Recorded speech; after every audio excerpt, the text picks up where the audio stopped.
Yo, this is Ehab from South of Eden, and you're watching CMS TV.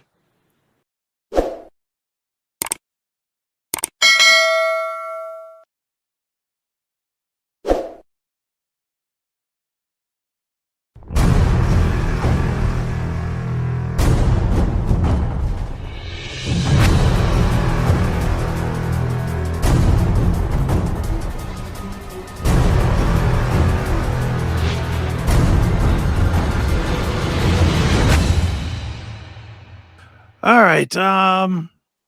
You know what? Let's just roll to like 2:30 and 2:30, 2:40, and then we'll call it. How's that? All right. That's because my arm's feeling okay, but I got a feeling once I'm done with this, I'm done. So all right, no problem. How about your band? One of your favorites, Steel Panther. Okay. Steel Panther. Pull this onto the screen here. Has basically again come out, thumb their nose at the fucking social justice fags. I better write that down. And said that they are not cancelable. Okay. They're just like, no, you can't cancel us. People come to our shows, they know what they're getting. I'm going to agree with them. I saw this. I was just like, yeah, I don't see no argument here. You know, I mean, do you think anything that they could do? Well, let's go backwards a little bit. How do you think they've avoided it? Because they've never apologized. You think that's just it? Because Satchel had his guitar pedal, the Pussy Melter. Mm-hmm. He never apologized. He didn't say, "Oh, I'm sorry, I offended anybody." Blah blah blah blah blah. He goes, "Oh, fuck those people. They don't want the Pussy Melter. Well, here you can get it over here if you don't like the mainstream thing." And right. The thing is these guys have always done what they do. Mm-hmm. And people know what they do, right? And still come out to see them because they think they're funny. But why do you think the venues haven't stopped them? Because there's money involved. There's too much money to lose. Yeah, they still sell. If they became, I don't know, 1,000-person band, you think they'd have a lot more problems? Well, it depends on how big the venues are. That's what I mean. If the venues were like 1,000, if they got downgraded to where they could only play for because right now they're still playing like 5,000 to 10,000 people. Yeah, but they do also play places like the House of Blues, which is usually like 900 to 1,000 people. Do they on tour? Oh yeah. I didn't realize they played. Oh yeah, they play here in the Chicago House of Blues. Oh, I didn't realize they played smaller venues. Oh yeah, they do. They play. In fact, whenever they come into town, that's usually where they play. Okay, I thought they played bigger rooms. No. I think that the House of Blues here in Chicago holds like 9 or 950 or some shit. Okay. They're always sold. Well, good on them then. So to sell out a House of Blues or some theater or some whatever at 1,000 seats. Right. They do it every time. Mm-hmm. And again, I don't know what their asking price is. I don't know what they get, but I'm going to guess it's probably 20 or 25. Right. Sure. And they do okay. Yeah, they're making their living. They keep putting out records. They keep putting out, music, and people are apparently buying it or listening to it or something. Sure, but the thing is, for people of that fans of that genre, that 80s genre, and the look and the whole shtick. Yeah. It's entertaining because the people who like that stuff, they get it. Right. It's the whole, they obviously two of the biggest bands that they rip off obviously is Poison and Motley Crue. Sure. With their look. Right. Because they got that Motley Poison look. And people like that nostalgia thing, and they tap into that, and their lyrics are funny and they're cliche. And it's like Sam Kinison as a band. Yeah, that's true. Well, yeah, I'm not going to read the story. If you want to read the story, it's on Blabbermouth. If you want to hear the interview, it's up with our friend from Canada, the Metal Voice. He did the interview and he did a good job. Okay. So you can check it out if you want. I didn't want to get into a whole thing about it. I just wanted to see if you had a thought on why they've just straight up not they been didn't even attempted to be canceled, really. Well, they didn't transform into Steel Panther. Right. They always were Mhm. Steel Panther or Metal School or Metal Shop where they Right. began. And they always did this. Right. So the worst thing that could have happened to them is that they played out their shtick. Right. But people seem to still like it. Yeah, people like it. They're into it. Come out and they know them and they know what they do and they know the shtick and they know the songs and they know the cliche and they know that they're making light of mostly the 80s. And that's what they play on, and people go, "Oh, that's funny. I like it. It's silly." Right. And they go, it's like going to see a music comedian. Mm-hmm. That's what it is. Okay. Makes sense. All right.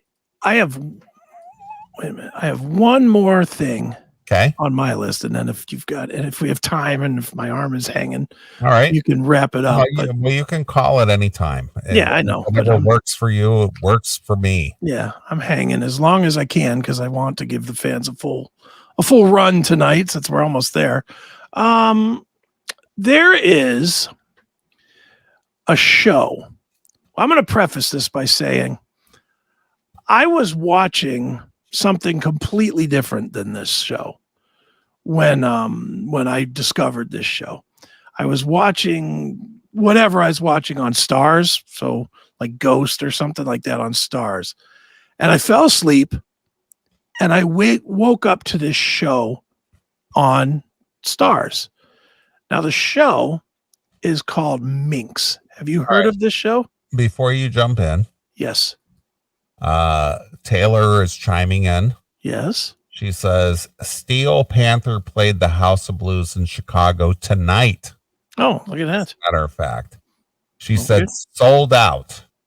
Yeah. Couldn't get a ticket before the show except for the resale market at $103 a pop. She said, fuck that. Fuck that is right. So that's why she's listening to our two lowly asses. so Steel Panther playing House of Blues Chicago tonight. All right. Well, there you go. There's your answer. Or did. Yeah. So there's the answer. All right. So go ahead. Back. All right. So back to this show, Minx. So I'm going to play the trailer for you, and then I have some real takes about this show. Okay. But, well, let's play the trailer first, and then we'll get into this. All right. Here we go. So the show is called Minx, M-I-N-X. From this, it looks like it's on HBOMax, but I know I was watching it on Stars. So I don't know how this all works. Maybe it's on both. I don't know. But here we go. Minx. Pull this up. Make that full. All right. So it's a retro show. It's a retro show from the 60s. All right. Yeah. All right. Here we go. School makes you. All right. So are you getting the gist of this so far? Well, I'm looking at the attire of the cast. Yeah. It doesn't look very 60s to me. What does it look to you? It looks like disco era 70s. It might be 70s. I'm not sure what it is. Yeah, but the cars and the cars were 60s. Yeah, definitely 60s. And then this girl with the angel wings, she got cottage cheese ass. Yeah. Which plays into the movie quite a bit. Oh, does it? Yeah. Okay. So here's the premise. We could we'll watch the rest of the trailer, but I'll give you the basic premise. Okay. Apparently this is a true story. She was a fucking feminazi. She was trying to pitch a magazine. She thought she was better than everybody else because she was going to be the one that exposed men. For what? Having dicks?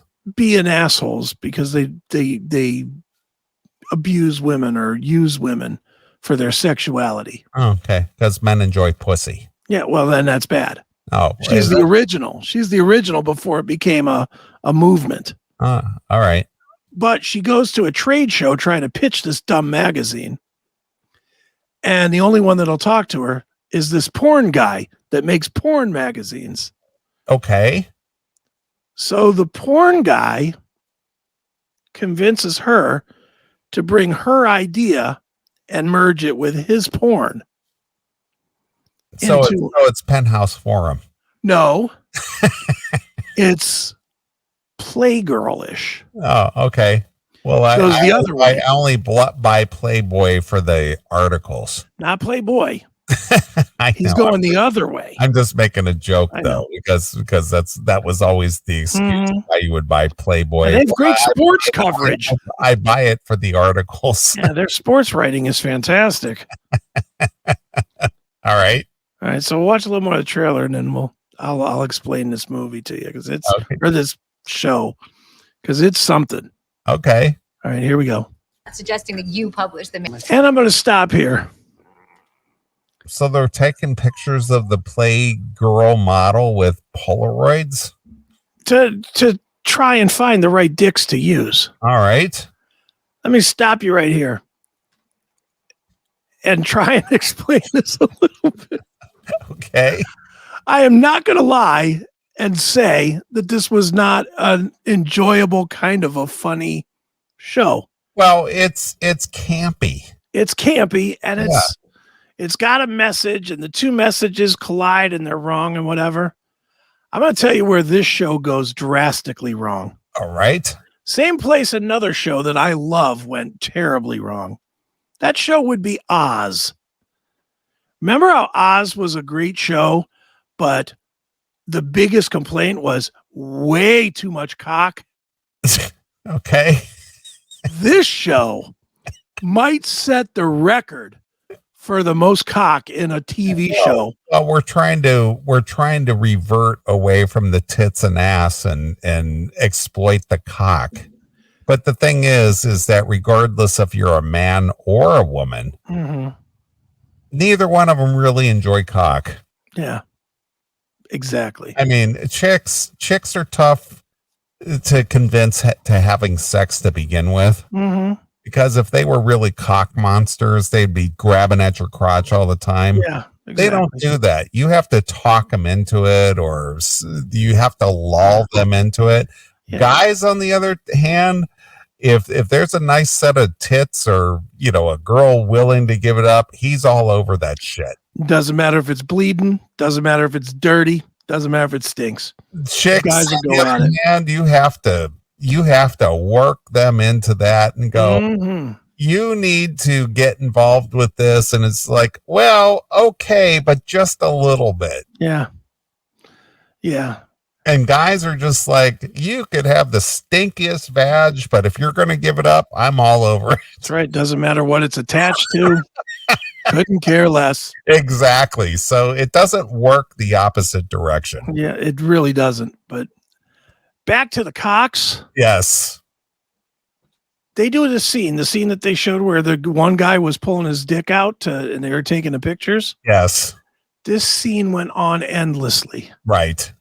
And they must have shown, no kidding, 40 cocks. Yeah, but see, here's the thing is you can't reverse human nature. No. That's the whole thing. You can't convince human nature to be a certain way. No, not at all. Either you're into it or you're not. And this scene made me really not into this show. Right, of course. Because there was so much cock. And then how much cock was there? Miles of cock.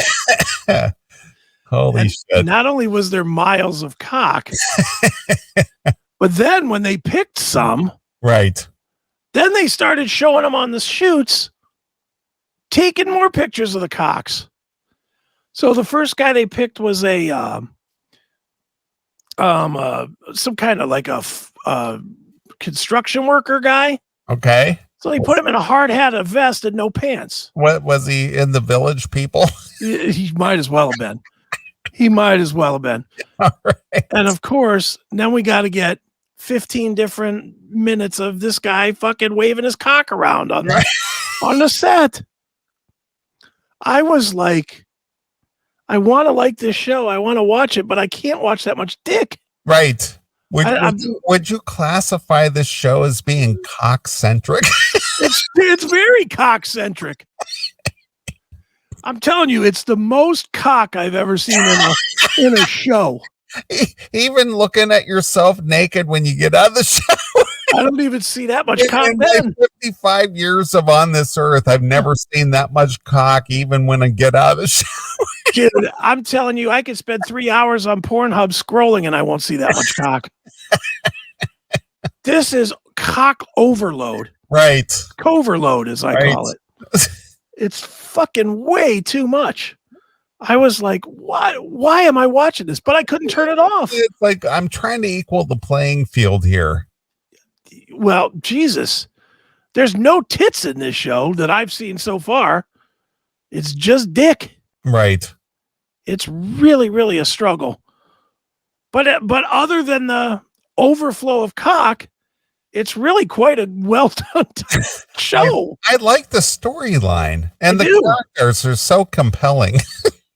Oh, they're not, but it's... I have to fast forward through the cock, though. Yeah, it's just like... Just like I did with Darren when he was fucking another guy in Animal Kingdom.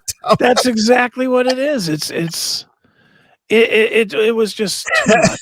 Holy shit. That's all I wanted to share. Was the show is called Minx. All right. Apparently it's on HBOMax. I swear I saw it on Stars, but okay. But if you want to watch a show that's really kind of fun, and if you can tolerate a fucking mile and a half of fucking dick, unless you have a fast forward button. Yeah, or a fast forward button, even that, you're still seeing a lot of dick, just moving faster. Right. It's just, oof, my God.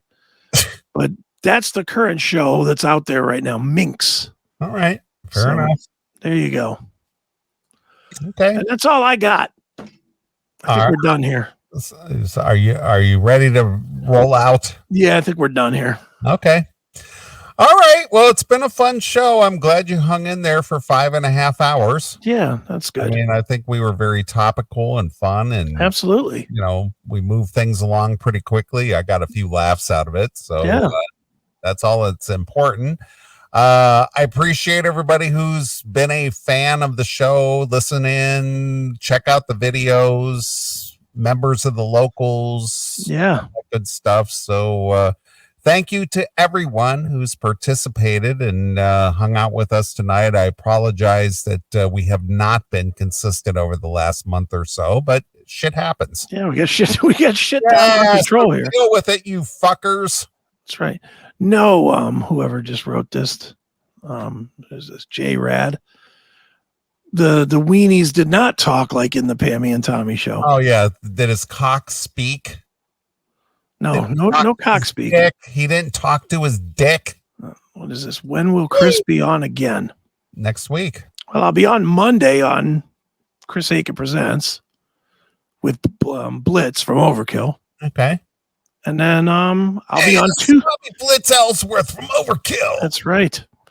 And then I'll be on Tuesday on Locals at I forget what time, but it's on the thing on the Locals for you VIPs with Martin Pohl from whatchamacallit, Mystic Prophecy. And then I'll be on Thursday for Talk to Me, which we've already recorded. So, and I know that's a fun one, so you'll want to watch that. And then I'll be back Saturday. So bad wing or not, I'll be around. Yeah, Chris will be like overload of dick on me.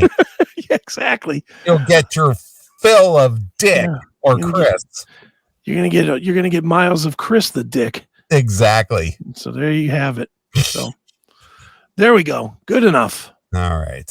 Well, we're gonna get out of here so Chris can go rest his ailing wing. That's right. And with that note, I will let you pick a closing song. All right. Well, then I am going to pick. I'm going to pick Prong with the song "Carved in Stone" from the album "Carved in Stone." All right. Because that's just a kick-ass song. All right. Prong is such an angry name for a band. It really is. Yeah, you're a prong. You prong. How angry do you have to be to call your band Prong? Well, you gotta be pretty pissed. All All right. Well, we're going to get out of here. God willing, we will be back next Saturday night and we will do this thing all over again. So for my very good friend, Chris Akin, this is Neeley and we are out of here. See ya. Bye.